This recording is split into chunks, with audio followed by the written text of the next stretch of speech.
Good morning and welcome to day 17. So I got my restful night last night, which was really good. It wasn't super early, but I was in bed for 10, up at 5. That was a good sleep for me. You know, recently it's been like in bed for half 12 and up at 5, which is not so good. So I got that sleep. Little girl is a lot better. Thank you for those who asked me. It is just a gluten thing, but it just puts her in a lot of pain.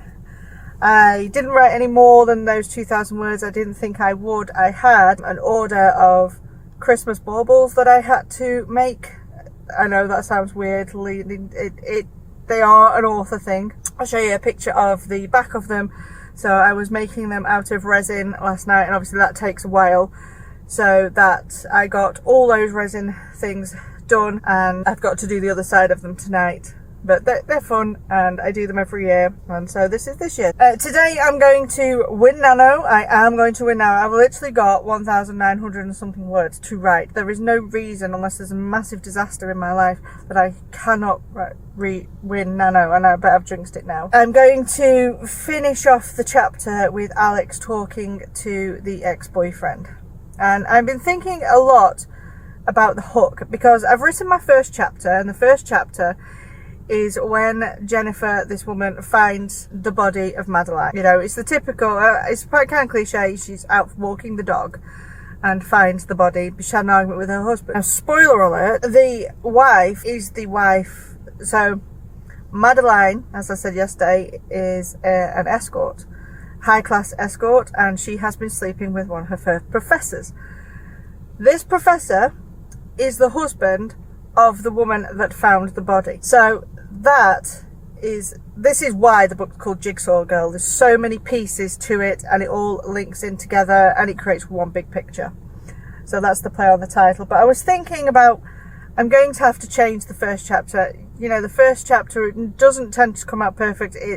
If I was to sit and try and get a perfect first chapter on the first go, I would still be on page 1 today. It just paralyzes you. It's that fear of performing, and so I just literally write the first chapter. I did this a few years ago with one of my books, one that I remember doing it to. You know, I wrote my first book. I wrote the 100,000 words of this book.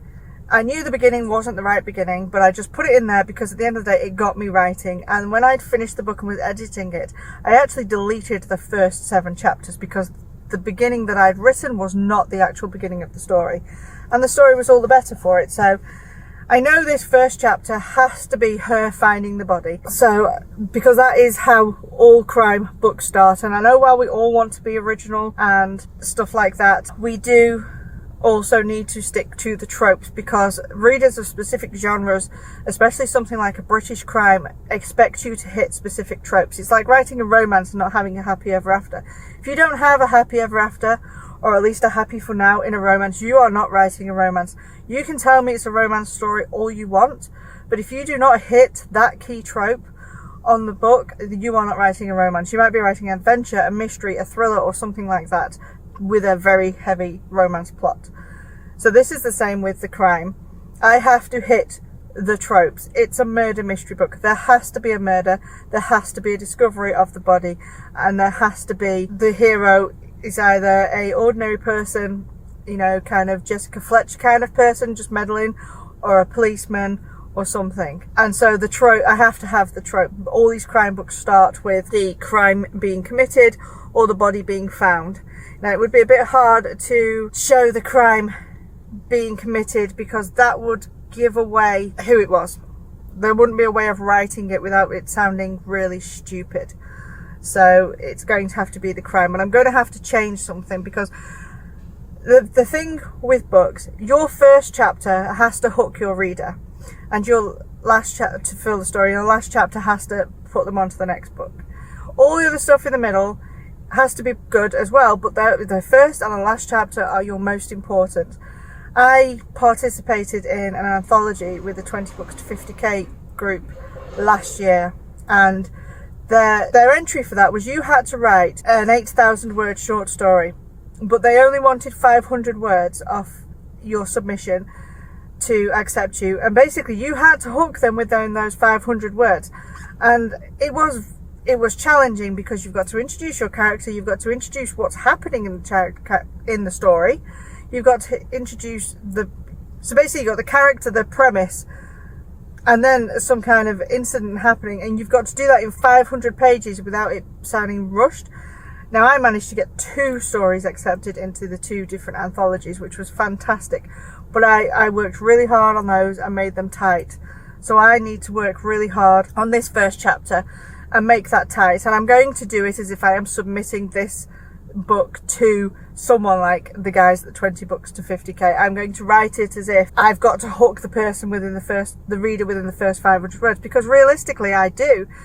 That submission I had for the anthologies was just them putting my book into their anthology, and I would, the sale of the book was then a joint thing through all the authors and the people running it, but this is all on me.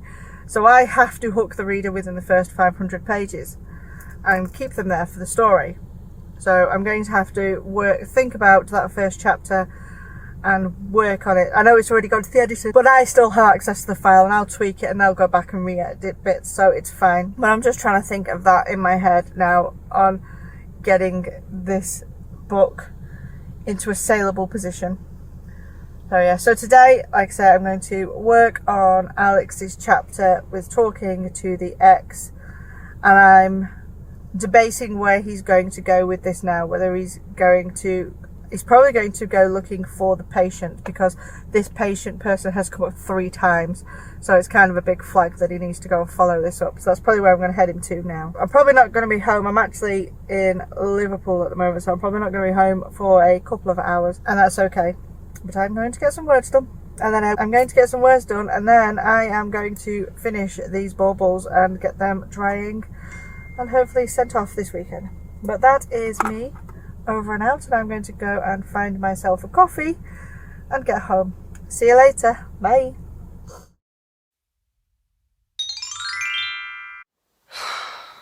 Good evening. So I'm in my pyjamas. This is just what you're going to have to deal with. And my hair is a mess again, but it's bedtime, and I was actually in a thought of, do I record this second part of the video tonight, because it was just like, I've managed to write about 200 words just because the day just got crazy, and it feels like this is 30 days worth of excuses of why I've not written, and it's driving me insane. And I was talking to my other half saying I might not record the second half, because what am I going to come on and say? I'm annoyed, I'm fed up, I didn't get to my words again today. And he's like, well, yeah, say it as it is, this is real life, this is what happened. So yeah, I'm a bit fed up that I keep not being able to get to my words, and it's driving me crazy. And this is just the reality, I guess, of being an authorpreneur. It's really hard to balance everything, and I'm really feeling it this evening. And sometimes it feels really, really super hard, like getting to the point where you're just like, is it worth it? Should I just give it up? What am I doing it for? It was, have I put too much pressure on myself? Should I just go back to writing for fun, where I didn't publish it and I didn't have readers or anything, and I was just enjoying the stories? And it's this balance, because I love having the readers and I love publishing my books and I love the stuff that goes into it, but sometimes, like today, it feels really super hard, especially when I'm trying to balance family and other things I have to do, the family business side of things and work. I should have finished Nano by now, and it just feels really, really difficult at the moment. But I'm going to edit this and go to bed and try not to feel so fed up about it, and hopefully tomorrow will be a better day. I shall see you tomorrow. Bye.